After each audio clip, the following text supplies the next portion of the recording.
the bill passed with all of their insane amendments. Kevin McCarthy originally was going to stop them from making these amendments, and he in theory could do that because technically he's in charge, but he's not actually. He will do whatever they say he should do. So he opened it up to these amendments, and they passed it with a whole bunch of nonsense. So they're going to be undoing a Pentagon policy that provides time off and travel reimbursement. This is graphic 6 to service members who must travel out of state to obtain an abortion. That was added after Roe v. Wade. From their point of view, screw people in the armed forces who can get pregnant. Eliminating all diversity, equity, and inclusion offices at the Pentagon, barring the Pentagon's education arm from buying any book that contains pornographic material or espouses radical gender ideology, which they define for themselves, absent any connection whatsoever to academia, as anything that acknowledges that people other than straight cis people exist. Prohibiting the Defense Department schools from teaching that the United States or its founding documents are racist, which of course has never happened. Nobody has ever done that.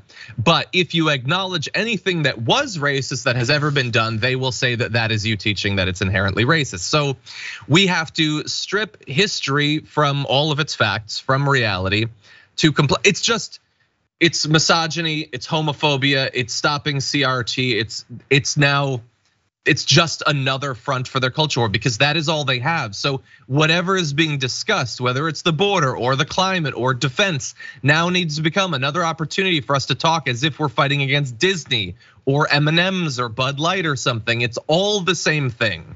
It's all utter nonsense. So these are anti-Christian Republicans in my reading of the weird jellyfish procreation version of the Bible. So in the Bible, Adam is a jellyfish because God took his rib, which is how jellyfish reproduce. They just like a part of them flies off and becomes another jellyfish. That is a strange gender identity.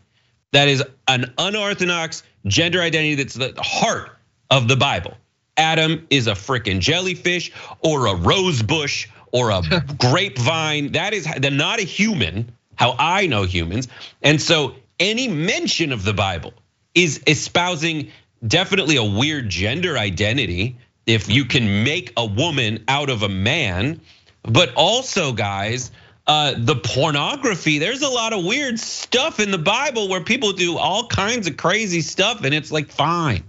There's also abortion in the Bible where they're like, let's poison the ladies if you think they cheated on you, and then you'll kill the baby. That's the objective in the Bible. So these folks are so anti-Christian, and I'm boiling it down to this very fundamental principle. Republicans only have conversations they think they can win. And it is our job to do two things. One, look at their stupid conversations and change them. So when they say, listen, we want the gender identity thing, blah, blah, blah, we should, kids sports, you say, okay, great. Where are we funding these genital inspectors? Where are we funding them? Where's the money that goes to pulling up kids' skirts in the Republican-led initiative to look at children's genitals? Go for it. I'm crazy, you're crazy. You're an insane person. And then, yeah, we just need to dismiss them altogether if they're that stupid and point out how ridiculous they are. Those are the two prongs of it. I like that as a strategy. And they actually want to fund that. For more political news breakdowns, interviews, stories of activism, and me trying my hardest to care about the occasional big celebrity news story, subscribe to our YouTube channel at youtube.com/thedamagereport.